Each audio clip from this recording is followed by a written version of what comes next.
Hello, everybody. My name is Graham Elwood, and you are watching The Political Vigilante, making Gotham great again, ladies and gentlemen, bringing you the truth. So I've been talking about there's a looming housing crisis. That's not just me talking about it anymore. Krystal Ball at Rising was just talking about this last week.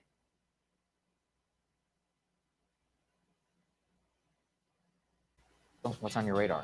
Well, friends, I've got a question for you this morning. What do you think about this house? It's a modest ranch built in 1948 in the Maryland suburbs of D.C. 4 bedrooms, 2 baths, about 1,800 square feet. Needless to say, seen better days. Nothing's been updated. Kitchen and bathroom, still the original from the 40s. The realtor's description says, in part, this is an estate home in need of some serious love, being sold strictly as is. Please do not go out on the deck. It is not safe. So this dilapidated, modest house was listed for what to me already seemed like a hefty sum of $275,000, but improbably it sparked an absolute feeding frenzy. 88 offers later, 76 of which were all in cash, the house sold for nearly $500,000. It went for $460K. That's 70% higher than the original list price. All to be the proud owner of a suburban property that is currently dangerous and unlivable. The winning bidder was not actually the highest offer, but they were totally in cash and they had all the paperwork ready to go. So this type of home in a suburban area, it should reasonably be a kind of a starter home, maybe for a young couple with the energy to fix it up. But what young couple has $500,000 in cash just laying around? That is insane. Now, this particular home might be a bit of an outlier, but there is no denying the fact that the housing market has been blazing hot, especially for the upper middle class. Now, the media has covered part of that story. Affluent professionals during coronavirus, they started prioritizing some different things. They wanted a home office space, more outdoor areas. With remote work, of course, proximity to the office became less critical. At the same time, these affluent workers, they fared really well during the pandemic. They cut back on expenses and availed themselves of pandemic-era programs, but they were able to stay in their lucrative jobs, unlike the working class that was, of course, screwed over in basically every imaginable way. But now we are learning that the housing boom and possible bubble is being driven not only, or maybe not even primarily, by the PMC wanting more gardening space. Permanent capital is buying up homes at astonishing rates. Take a look at this new report from the Wall Street Journal. If you sell a house these days, the buyer might be a pension fund. Wall Street Journal weirdly focused their headline on pension funds because I guess they're associated with workers. But the truth is, it's all sorts of rich people and their financial institutions that are buying up American communities. The report quotes a real estate consultant who estimates that 1 in 5 houses in the U.S. is sold to someone who never moves in. That same analyst told the Wall Street Journal, you now have permanent capital competing with a young couple trying to buy a house. That's going to make U.S. housing permanently more expensive. Private equity giants, hedge funds, and other economic royalists are buying up houses, in some cases entire neighborhoods, and then they're either getting directly into the landlord business or they're flipping them to entities that will rent the suburban American dream to you. As a result, home prices have jumped 16% nationwide in a single year. In the Northeast and the West, the increase has been even wilder, with prices jumping 21% year over year. Does that sound to you like the type of healthy growth that's going to lead to vibrant and sustainable communities? Of course not. It's another disaster in the making. Best case scenario is that the prices just continue to go up indefinitely, which is great if you already own a home and great if you're a wealthy investor, but a disaster if you are anyone trying to buy a home for the first time. And not being able to buy a home is a disaster because it's basically the only remaining path to building any sort of stable wealth in an era of privatization, 401ks, and COBRA. Instead, you'll be doomed to have some private equity goon as your landlord, applying their Harvard education to come up with new ways to squeeze every penny they possibly can out of you. They get to build and build and build their wealth, and you never do. Testimonials from the families already living this nightmare are predictably horrible. Distant corporate landlords who do nothing as porches collapse, pipes burst, and mildew grows. Tenants with no recourse and no options who are stuck in hazardous homes. The slumlord of yore replaced with some of America's wealthiest institutions, but with the end result exactly the same. So that's the best case scenario. In the following video, I will explain how a reverse mortgage Wow. works in comparison to traditional loan. The worst case scenario, it's another dangerous speculative bubble. Sure, market's hot right now, so everyone's buying with all cash offers, gobbling up whatever they possibly can. But at some point, the music stops. The gains reverse, even if only by a little bit, and all the big players who bought in big rush for the exits to try to avoid being the ones left holding the bag. They dump their inventory back into the market, dropping prices. Ordinary homeowners who took out giant mortgages to desperately grasp for that American dream watch their home prices plummet, leaving them upside down and totally screwed. I'll give you one guess as to whether it will be the big guys or the homeowners who will get bailed out. As one sociologist at the London School of Economics put it, the story of housing in 21st century America. Financialization leads to crisis, which fuels more financialization, which leads to more crisis, which fuels even more financialization. Every new crisis is just an opportunity for the economic royalists to come in and gobble up even more of the pie. The people who manage to hold on to their nice homes in good communities become even more zealous about protecting their precarious privileges, lest they or their kids fall into the permanent grind of the renter class. It's the American dream brought to you by BlackRock. And Sagar, this story is pretty shocking. And also I want to give a lot of credit here to David Dayen and to us, because this is something we've been tracking from the very beginning for over a year now. Basically, the fallout from the last crisis was that the federal government pushed a lot of these entities to get in the business of buying up distressed homes. That turned them into the landlord business. And so every time there's a crisis, even when these financial institutions are the ones that create the crisis, they also stand to be the ones who ultimately benefit, and around we go. Yeah, and as you know, I'm personally very struck by this radar because of unexpectedly getting kicked out of my house because my landlord decided they wanted to move in. Home for you. So I'm like in the process of searching, and this story is actually reverberating through Washington circles because basically, unless you've got like 900 grand in the bank, as a normal person does, you can't buy a house, period. Like, they want cash only at 25% above asking price anywhere in the Washington area. So good luck, unless you're literally in the top 0.01%, which means what? Which means that the bank becomes your landlord. And it's funny, I found some neoliberals online who are reacting to this, and they're like, well, what's the problem? It increases the housing stock. You know, it's not just about housing. You know what the problem is? You don't want BlackRock to be everybody's landlord and just kick you out on your ass anytime they decide? Or what if the market goes south and they have to sell it to some other like Japanese investor group, and then they become your landlord? Oh, and by the way, that's the only way that you actually accumulate any intergenerational wealth in America. But, you know, it's all good because people have, you know, access to housing through rent. That's insane. And again, look, obviously the federal government, you know, and the federal government and the banks and all these people, 2008, in terms of encouraging people to buy housing, etc., was irresponsible. But in the current moment, there is obviously something to the American dream at the ability to accumulate some sort of wealth, period, in a normal housing market. We all found that out the hard way back in 2008. And if you look at it at this point, how are you supposed to compete? If you have student debt, or if you have any sort of payment at all, which almost every millennial in this country does, how are you going to get money in the bank? You can't even put a down payment. And at this point, down payments don't even matter because you're competing with BlackRock and JP Morgan in order to pay outright cash 20% above asking. And then even when it crashes, it's not like it's going to be there for you. You think the banks are going to give you, because you're based on your credit or whatever, they're going to give you a loan? No, it's the same scam over and over and over again. Exactly right. Last time around, rather than keeping homeowners in their houses, they did nothing. They let everyone get foreclosed on, oftentimes through sketchy and fraudulent means, by the way, where they shouldn't even have appropriately been foreclosed on, but they were. And then encouraged that all of these companies to get in the business of being landlords and buying up all this stock.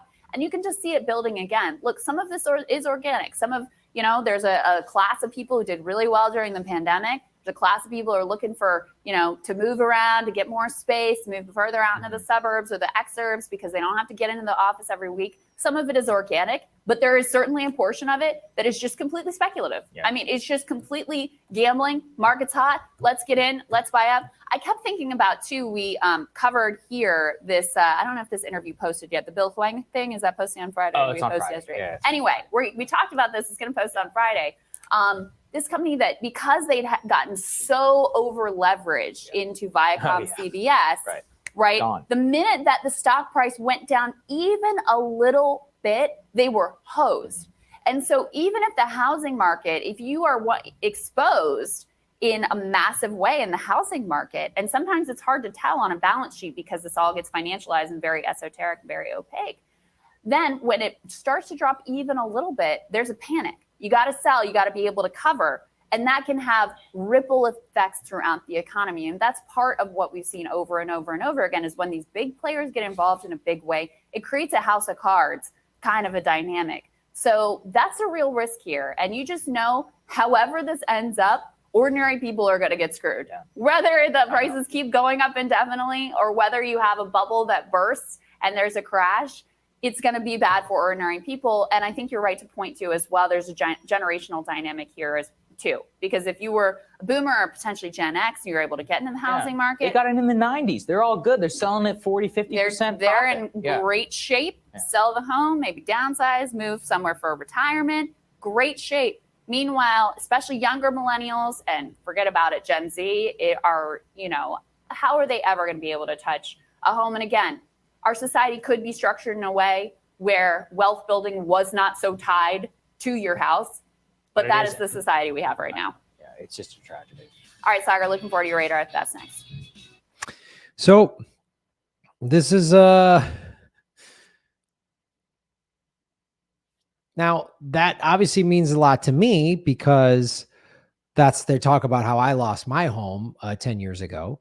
And this is the thing I warned about last year when the shutdown first happened and the first CARES Act. I was like, be careful. They're going to use this. The corporations are going to they got $4.25 trillion in the first CARE Act. And what are they doing?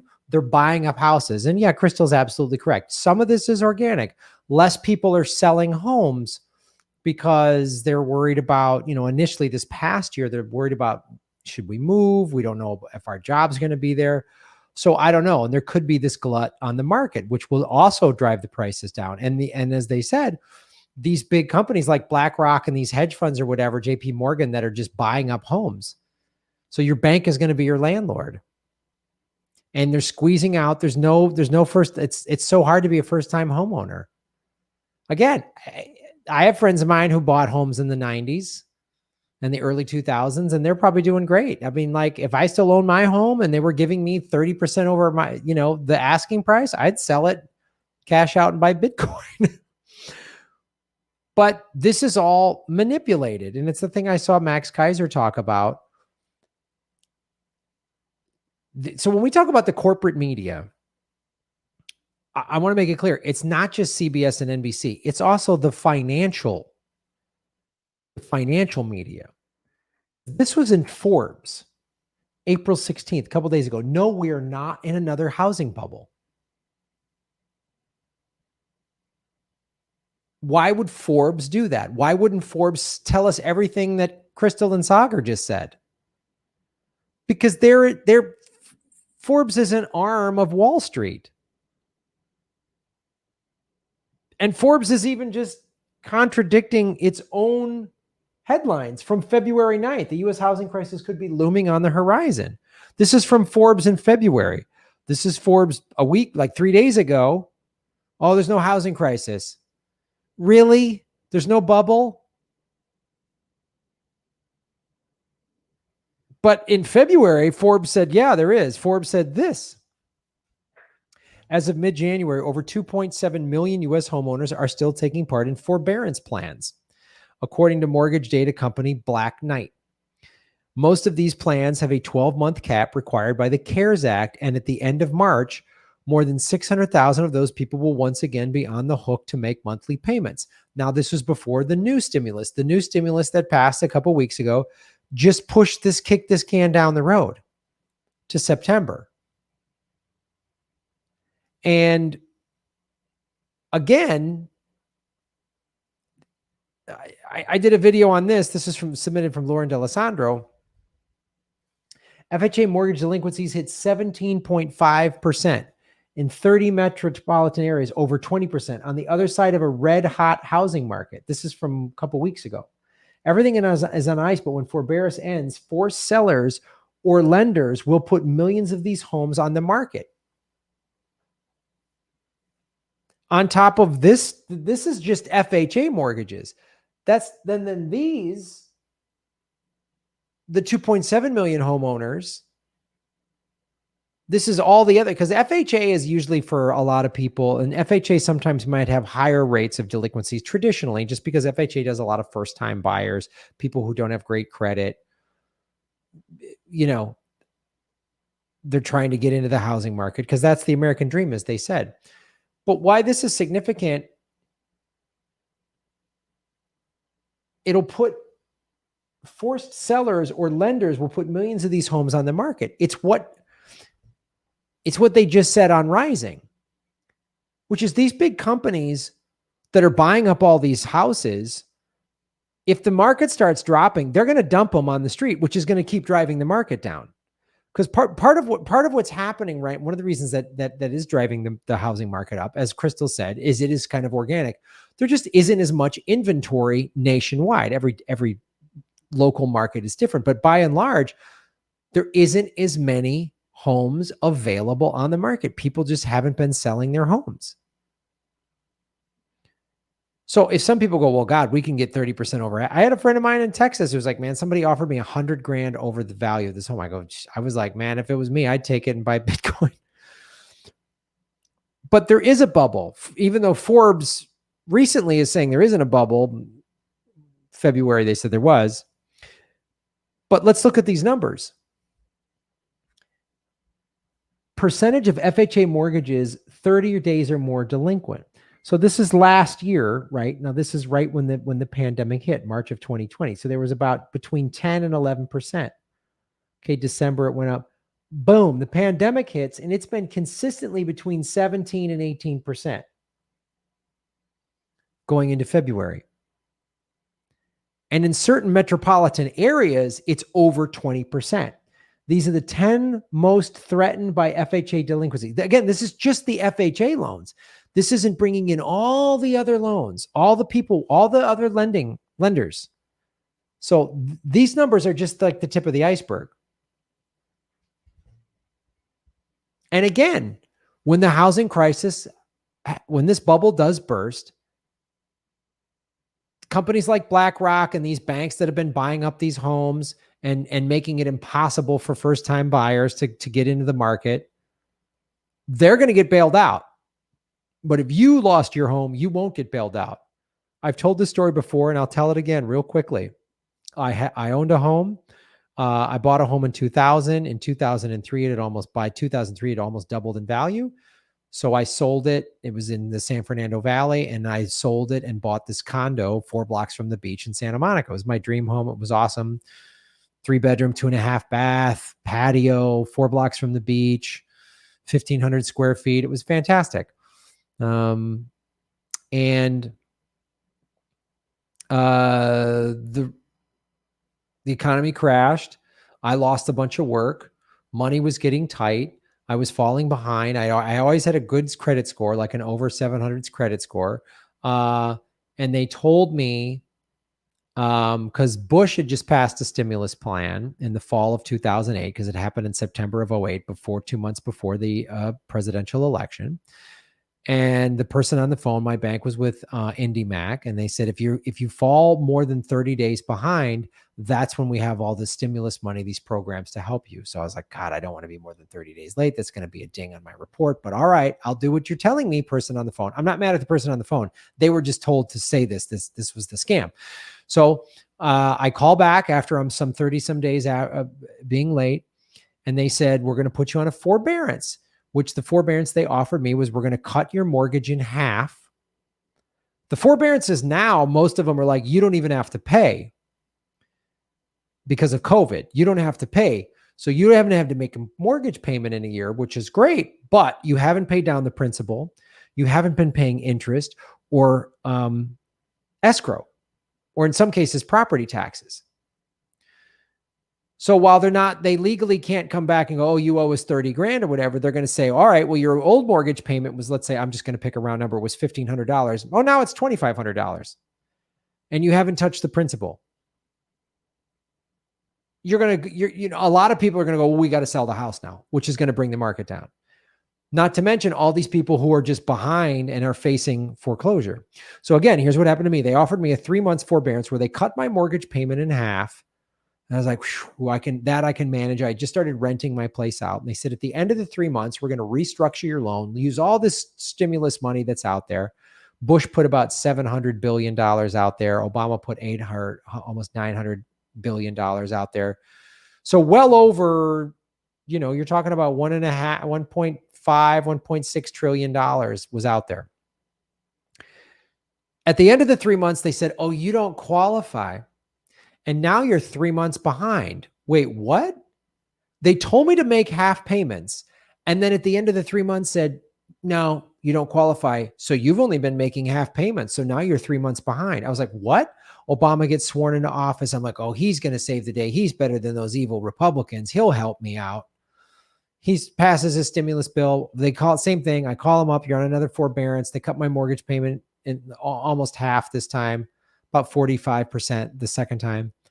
At the end of the 3 months, oh, you don't qualify. Now you're 6 months behind. And it was like 10, 12,000. Now I was like, I don't have money for that. It was a deliberate scam.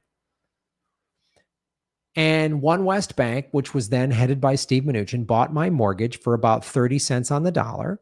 Again, they did this with taxpayer money.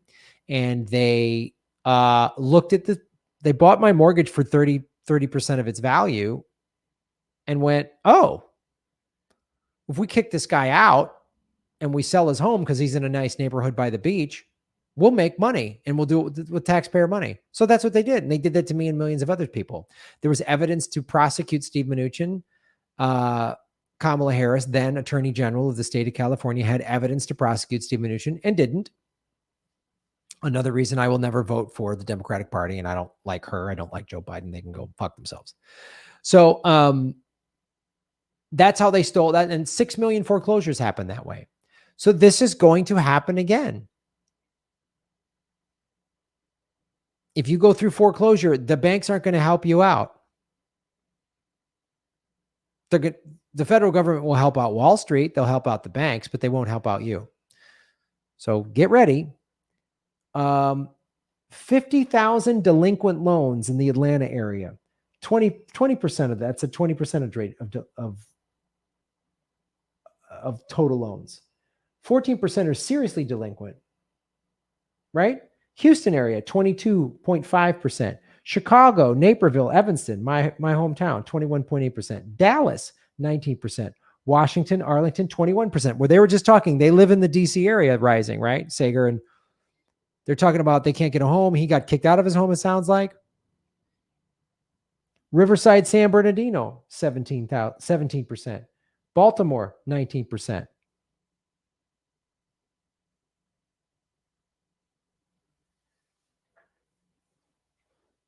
It's coming.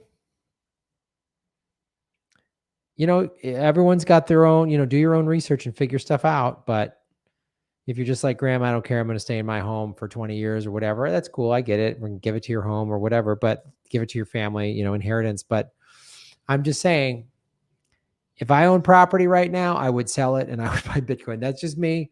That's just what I would do. Do your own research, make your own decisions. But just know this, the government is not going to help you out. Joe Biden and Kamala Harris, who were put in office by billionaires, the two candidates out of the Democratic primary that had the most donations by billionaires, are Joe Biden and Kamala Harris. Okay? So that's why they're there. And these banks will never be held accountable. And this is, as I discussed, I've been talking about for a year since the first CARES Act, is the single greatest transference of wealth ever. The billionaires have made record profits in this. And the upper middle class, like people who had good jobs, and I don't begrudge anybody that's been doing okay during the pandemic. So what's happened is if, people that had a good job that just started working remotely, well, they weren't spending any money. A lot of those people have wiped out their debt, and they wanted to move home, get a bigger home or get an addition or sell their, whatever. Those people have done okay. But the working class who had to drive, you can't zoom in loading up a truck. You can't zoom in working at an Amazon factory. You can't zoom in working at Walmart. You can't do that. And those folks, you know, I don't know what percentage of working class people have been able to pay off debt. Did they get stimulus money? Did they not? They've had to go expose themselves to COVID this whole time. They didn't just get to stay home and wear a mask and socially distant. They had to go to work every day and expose themselves to COVID. So all this means is the haves and the have-not, that gap is going to get wider and wider and wider. It's why I talk about Bitcoin on this show, cryptocurrency in general, but mainly Bitcoin. It's revolutionary. Do your own research, but I would put 5 to 10% of my assets, meaning cash, into Bitcoin. And if you only got a couple $100, you can buy $10 worth of Bitcoin, because it's the only opportunity for regular people to make any money, because you can't do it in the housing market because they just screwed you out of it. They're going to screw a lot of people out of their homes, and it's just going to break my heart because that's what happened to me. So they've kicked the can down the road, but the forbearance is coming. Millions of people. This is just the top 10 markets. I mean, I haven't even 1, 2, 3, 4, 5, 6, 7. There's 3 more. There's a bunch of other major cities. So I've been talking about this all year, and many of you listened and bought Bitcoin, and even a little bit, even a couple $100 is something. If you own a home, man, do your research, figure out what it's like. Each market's different, but man. And look at these numbers. This is what Forbes said in February. This is what they said last week. Wow, it's not that big of a deal. I'd listen to this Forbes, not this one. That's like, oh, it's a we're all fine. Because the people like JP Morgan and BlackRock, they buy ad time with Forbes. So they were like, hey, Forbes, quiet down on the housing bubble crap. We're going to make money off of this. We want people to just jump in and buy a house, and they're jacking the price up. So there it is, folks. You come here for the truth because the corporate media doesn't want to give it to you. So thanks for watching what we do. Support our show at GrahamElwood.com. We have a Patreon. We have a Rockfin, which is a blockchain cryptocurrency platform.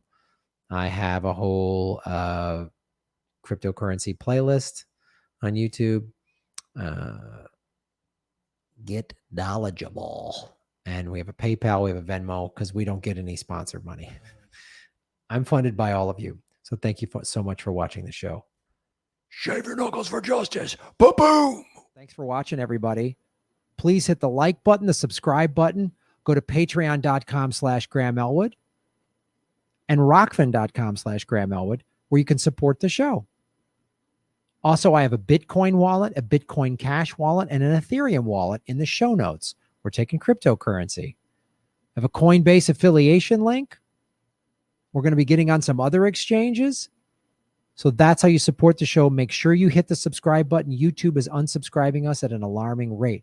I have a PayPal button at GrahamElwood.com. I even have a Venmo at Graham-Elwood. There's a lot of ways to support our show. We are getting crushed by YouTube. We've dipped under 73,000 subscribers because of YouTube. Thanks for supporting what we do.